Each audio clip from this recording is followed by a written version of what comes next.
주신 하나님의 말씀은 구약성경 맨 마지막 말라기 1장 말씀입니다. 오늘 이 읽은 말라기 1장 말씀, 말라기는 구약성경의 마지막 바로 앞에 있는 학개 스가랴와 더불어서 페르시아 바사라고 번역되어 있는 페르시아 시대를 배경으로 하는 3부작의 예언서 중에 하나라고 볼 수 있습니다. 또한 같은 페르시아 시기인 에스라, 느헤미야, 여기 이 책들에서도 제기하는 그런 문제의식들을 같이 공유하고 있습니다. 총독이라는 단어가 나와요. 그리고 성전 재건을 언급합니다. 자, 이스라엘은 우리가 알다시피 바벨론의 포로로 잡혀갔었죠. 그리고 바벨론에 망했는데 바벨론이 또 페르시아에게 무너뜨림을 당하죠. 페르시아 왕 고레스가 왕이 되고 나서 이스라엘 백성들을 고향으로 돌아가라는 칙령을 내리죠. 그래서 1차로 귀환하게 되는 때가 538년쯤 된다. 그렇게 볼 수 있습니다. 자, 귀환한 포로들은 스룹바벨이 리더였고 스룹바벨을 중심으로 성전 건축에 매진해 가지고 주전 516년경에 성전, 두 번째 성전인 스룹바벨 성전을 짓게 됩니다. 자, 그러면서 어떤 기대가 있었을까요? 포로에서 고향으로 돌아올 때, 그리고 성전을 다시 재건했을 때 이제 정치적으로 안정이 되고 그리고 경제적인 번영 잘 살 수 있겠다라고 하는 그런 기대와 꿈을 꿨겠지만 현실은 냉혹했습니다. 그렇게 녹록하지 않았어요. 예언자들을 통해서 예고된 메시아에 대한 예언들, 다윗과 같은 메시아가 올 것이다, 이런 얘기들이 현실의 땅 유다에서는 어떻게 실현되고 있어요? 너무 먼 것 같은 거죠. 아직도 저 막강한 페르시아 제국에 120개로 주를 나눴다고 되어 있습니다. 페르시아가. 그런데 그 120개 주 중에 결국 유다는 속주, 그 중에 하나의 속주일 뿐이에요. 식민지일 뿐이죠. 경제적으로는 어떻습니까? 궁핍해가지고 심지어 아들과 딸을 노예로 팔아야 되는 그런 지경에 이르렀습니다. 자, 이런 정치적인 좌절과 먹고 사는 일에 대한 고단함, 그 속에서 백성들은 신앙적으로 하나님은 과연 있는 거야? 우리를 돌보시긴 하는 거야? 라고 하는 신앙적인 패배감이 팽배해지고 있었다라고 하는 것이죠. 이렇게 하나님의 은총 속에 기대했던 회복과 번영이 더디자 하나님의 언약적 사랑에 대한 믿음이 흔들려요. 자, 그 중에서 그 흔들리는 모습이 어디서 가장 먼저 나타납니까? 예배에서 나타나는 거죠. 예배가 타락합니다. 그리고 그 예배 타락의 중심에 제사장의 부패가 있어요. 백성들은 그러니까 예배를 귀중하게 여기지 않아요. 오늘 말씀에서 읽었지만 흠이 있는 제물들을 갖다 바치고 우리가 이런 쓸데없는 짓을 계속 해야 돼? 하나님 섬기는 예배를 그렇게 생각하고 있습니다. 실제 생활에서는 어떤 일이 있어요? 이방 백성들하고 통혼하는 일이 그냥 비일비재하게 벌어지고 제사장들까지도 그런 일을 하고 있죠. 결혼에 대한 하나님께서 말씀하신 그런 신성함이 깨지고 사라지고 곳곳에 악인들이 번성하는 그런 시대를 지금 이 말라기서에서 반영하고 있다 하는 것입니다. 자, 누가 지었을까 생각해 보면 말라기라고 이름이 돼 있죠. 말라기라고. 그리고 지금 성경도 보면 말라기, 제 성경은 아래 나눠줄 보니까 나의 사자라고 되어 있습니다.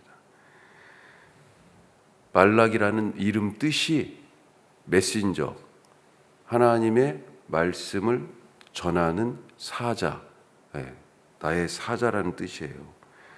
그래서 다른 예언자들이 예언한 다른 예언서들을 보면 여호와께서 가라사대, 여호와께서 말씀하시되, 이런 형식으로 예언이 시작하는데 이게 예언 형식이라고 하는 것입니다. 그렇게 말씀이 딱 시작돼요.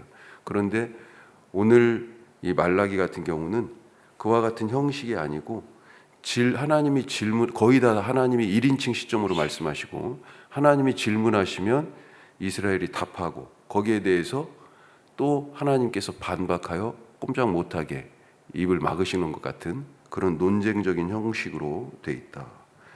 그렇게 볼 수 있습니다. 자, 오늘 이 말씀 가지고 이 말라기 1장 지금 읽었는데 두 가지만 더 간단하게 살펴보면요. 첫 번째, 하나님의 사랑을 의심하지 말라. 오늘 크게 두 가지 지금 단락이 나와요. 하나님이 말씀하시면 거기에 대해서 논박한다고 그랬잖아요. 자, 2절 말씀이 바로 그렇게 되어 있습니다. 우리 2절 앞부분만 읽어보죠. 중간까지만. 여호와께서 이르시되 내가 너희를 사랑하였노라 하나 너희는 이르기를 주께서 어떻게 우리를 사랑하셨나이까. 자, 이런 첫 번째 질문에 바로 그냥 맞다. 예. 언제 하나님이 우리를 사랑하셨어요? 바로 내가 너희 사랑했어. 그랬더니 언제 사랑했냐고 바로 맞받아쳐요. 하지만 우리는 알고 있죠. 하나님의 사랑은 이미 호세아 선지자가 이미 충분하게 보여줬습니다. 음행한 아내, 그래서 집 나간 아내, 이 아내를 다시 맞아들이는 호세아의 현실 세계의 결혼 생활을 통해서 우상 숭배하며 영적 음행을 저지른 이스라엘을 다시 맞아주시는 남편 하나님의 모습을 우리는 이스라엘의 역사를 통해서 잘 알고 있습니다. 하나님은 한 번도 이스라엘에게 신실하지 않은 적이 없어요. 배우자에게 늘 충실했던 것처럼 이스라엘을 향해서 그렇게 아내를 사랑하는 남편의 모습으로 신실하지 않은 적이 없습니다. 하지만 이스라엘은 어때요? 계속해서 반복적으로 하나님을 저버렸습니다. 배신했어요. 시내산에서부터 시작됐죠. 시내산에서 십계명을 주시면서 계약을 서로 언약을 했습니다. 이걸 호세아식으로 얘기하면 뭐예요? 결혼식인 거죠. 그런데 바로 산 아래에서 무슨 일이 있었어요? 금송아지 우상을 만들어서 섬기며 하나님의 사랑을 배반했습니다. 광야 생활을 쭉 하면서 시딤에서는 어떤 일이 있었어요? 모압의 여인들의 손을 잡고 이스라엘 사람들이 가가지고 밤새도록 축제를 즐기면서 바알 부호를 섬기며 영적 육적 음행을 저질렀습니다. 가나안 땅에 와서는 어땠어요? 여호수아부터 답답해가지고요. 오늘날 섬길 자를 너희가 택하라고. 여호와가 하나님이면 바알이 하나님이냐.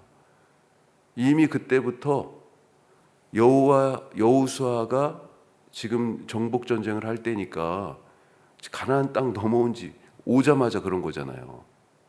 얼마나 답답했으면 나와 내 집은 오직 여호와만 섬기겠다 이런 얘기를 하잖아요.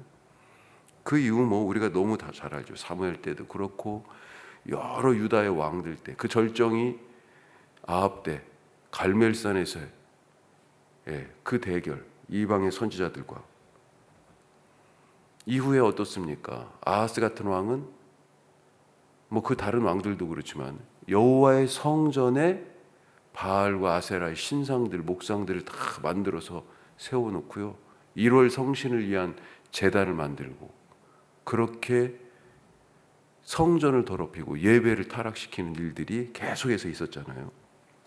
자, 오늘 말씀에서는 하나님이 내가 너희를 얼만큼 사랑했는데 너희 알지 않아? 그랬더니 아니라고. 언제 그렇게 사랑했냐고 지금 이러잖아요. 그러면서 하나님께서 사랑의 증거로 지금 뭘 얘기하십니까? 에서와 야곱 이야기 하십니다. 내가 에서는 이렇게 했는데 야곱 너희는 얼만큼 사랑했는데. 그러면서 에서를 지금 어떻게 말씀하고 계세요? 이 에돔, 나중에 에돔 족속이 되죠. 이 에돔이 이스라엘을 괴롭히고 침공했습니다. 그랬더니 하나님이요 그 죄를 물어서 황폐한 곳으로 만들었다. 자, 2절 후반절부터 3절까지 쭉 그렇게 얘기하시죠. 그러니까 4절에 에돔이 우리 다시 일어날 거야, 무너진 곳을 다시 세울 거야 그랬더니요, 하나님께서 나는 그럼 할 거야.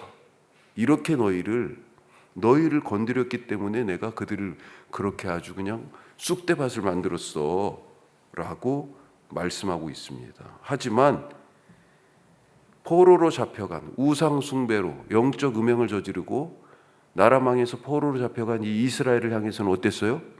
사실은 더 큰 죄를 지었다고도 볼 수 있는데 이들을 포로된 땅에서 다시 데려오셔서 무너진 성전을 다시 짓고, 이건 뭐예요?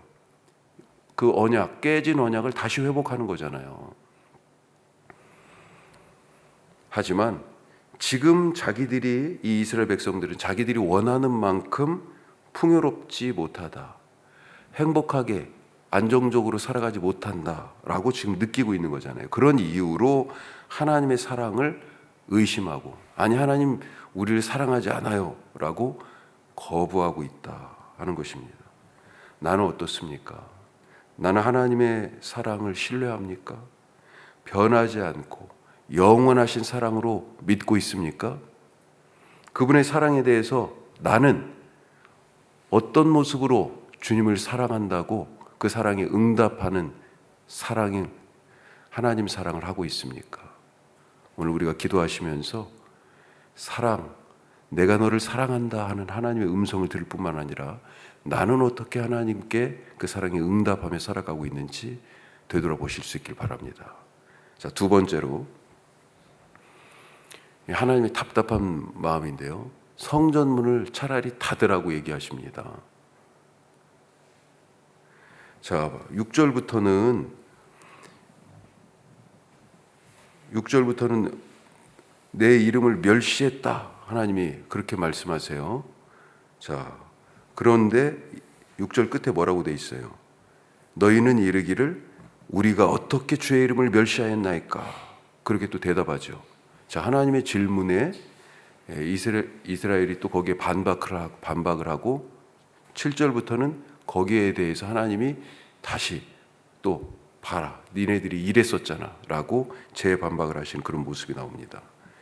자, 포로에서 귀환한 이 사람들이 하나님의 사랑을 이렇게 의심하지만 실제 이들은 정말로 하나님이 우리를 사랑하지 않아 이렇게 얘기하면서도 자기들은 어땠어요?